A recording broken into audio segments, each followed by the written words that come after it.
Assalamu alaikum warahmatullahi wabarakatuh.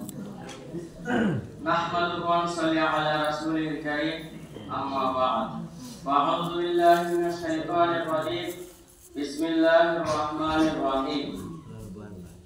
La ikraha fid din. Shadaqallahul azim. Wa qala an-nabiy sallallahu alaihi wasallam, "Inna ad-dina yusr." Atau kama qala alaihi salatu wassalam. সমস্ত প্রশংসা সেই মহান আল্লাহ রাব্বুল আলামিনের দরবারে, যিনি সৃষ্টিকুলের স্রষ্টা, মহান স্রষ্টা, মানব জাতিকে হিদায়াতের লক্ষ্যে যুগে যুগে অনেক নবী ও রাসূলকে পাঠিয়েছেন এবং আমাদেরকে আখির নবীর উম্মত হওয়ার তৌফিক দান করেছেন। এছাড়াও আমাদেরকে আহলে সুন্নাত ওয়াল জামাতের অন্তর্ভুক্ত করেছেন। তাই আমরা সবাই শুকরিয়া শরীফ বলি আলহামদুলিল্লাহ। আলহামদুলিল্লাহ।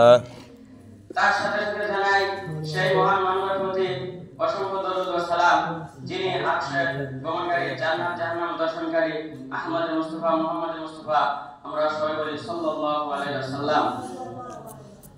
শ্রদ্ধায় সম্মানিত আজকের সভার সভাপতি সাহেব, অবিশেষ অতিথিবৃন্দ, ছাত্র ভাই, শিক্ষক মহাশয়, আপনাদের সকলকে আমি আমার ভালোবাসা, অভিনন্দন ও মোবারকবাদ জানিয়ে বিষয়বস্তুর দিকে আকর্ষণ করতে চললাম। আজকের প্রতিযোগিতার বিষয় ইসলাম তলোয়ার নয়, বরং উদারতায় সেই সংক্রান্ত। বন্ধুগণ, ইসলাম শব্দের অর্থ হলো আত্মসমর্পণ করা, যার মধ্যে শান্তি, শৃঙ্খলা, সহিংসতা, মানবিকতা, মানসিকতা, ন্যায়, প্রণয়তা ও সামাজিকতা ইসলামের আবির্ভাব। সুতরাং অশান্তির বার্তা ও রক্তাক্ত তলোয়ার উত্তোলনের উত্তম মিথ্যা ছাড়া অন্য কিছু নয়। কোরআন ও হাদিস চিরবাস্তব সত্য, এর বহু সাক্ষ্য বহন করে। আল্লাহর বিধান উল্লেখিত, আফাআনতা তুকরিহুন নাসা হাত্তা ইয়াকুনু মুমিনিন, অর্থাৎ মহান আল্লাহ প্রেমময় প্রিয়তমাকে সম্বোধন করত, ঘোষণা করেন যে তুমি ইসলামের আহ্বানে বল প্রয়োগ করবে, এরূপ কখনোই বৈধ নয়। অপর জায়গায় ঘোষণা করেন লা ইকরাহা ফিদ্দিন, অর্থাৎ দিন সম্প্রসারণে কোনো জবরদস্তি নেই। অন্যতর ধর্মের প্রতি হিংসা, বিদ্বেষ, সৌহার্দ্য ঘোষণা করলেন লাকুম দীনুকুম ওয়ালিয়া দীন, আপনার ধর্ম আপনার নিকট প্রযোজ্য, আমার ধর্ম আমার নিকট প্রযোজ্য। তিনি প্রিয় নবী সাল্লাল্লাহু আলাইহি ওয়াসাল্লামের নির্দেশ সাথে অপর এক স্থানে বলেন লাস্তা আলাইহিম বিমুসাইতির, অর্থাৎ মানব সমাজে আপনাকে দাঁড়া করে পাঠানো হয়নি। অপর এক আয়াতে তলোয়ারের উগ্রবাদী শিক্ষা না দিয়ে মানব সমাজে উদারতার বিকাশ ঘটাতে নির্দেশ দিলেন। উদউ ইলা সাবিল রাব্বিকা বিল হিকমাতি ওয়াল মাউইযাতিল হাসানা, অর্থাৎ ইসলাম বিশ্ব সমাজে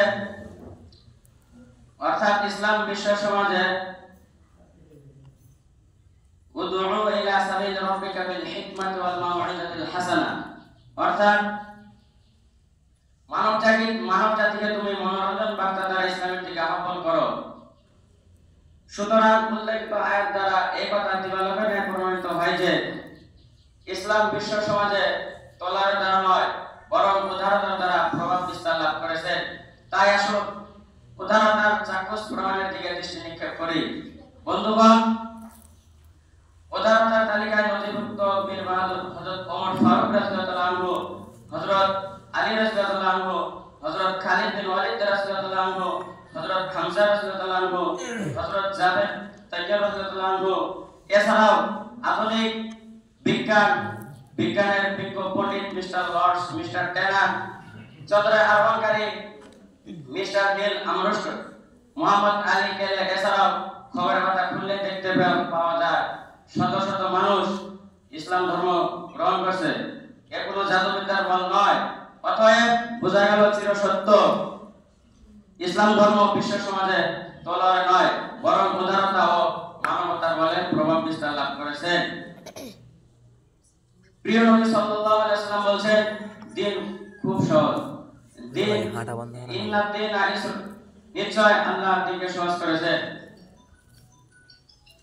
প্রিয় শ্রোতা মণ্ডলী, উক্ত বিষয়কে সমীক্ষা করে বুঝতে পারলাম বিশ্ব সমাজে ইসলাম ধর্ম তলোয়ারের দ্বারা নয়, বরং উদারতার দ্বারা প্রভাব বিস্তার লাভ করেছে। তার জ্বলন্ত প্রমাণ হিসেবে প্রিয় নবী সাল্লাল্লাহু আলাইহি ওয়াসাল্লামের 63 বছর জিন্দেগিতে দেখতে পাওয়া যায়। তাই আসুন আমরা প্রিয় নবী সাল্লাল্লাহু আলাইহি ওয়াসাল্লামের জীবন আদর্শ ও ইসলামের ইতিহাস বিভিন্ন পুস্তক দিয়ে পাঠ করলে বুঝতে পারবো বিশ্ব সমাজে ইসলাম তলোয়ারের দ্বারা নয় বরং উদারতার দ্বারা প্রভাব বিস্তার লাভ করেছে। তাই কবির কণ্ঠে ধ্বনিত হয়, উহারা যতই প্রচার করুক হিংসা আর নিন্দাবাদ, আমরা